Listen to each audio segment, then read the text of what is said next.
Introducing red powder pop, Calliandra himatosepala of the bean family, Fabaceae. Red powder pop is a shrub with numerous branches. Leaves are bipinnate. Leaflets are oblong, acute, and 8 to 10 pairs.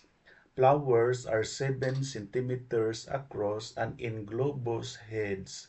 The corolla is small, and numerous stamens are long, silky, and light to dark red. Red powder pop is native to tropical America. It is grown in parks and gardens in the Philippines. Red powder pop is used as an ornamental plant in gardens and parks, as a source of food for livestock, and as a medicinal plant for treating skin diseases.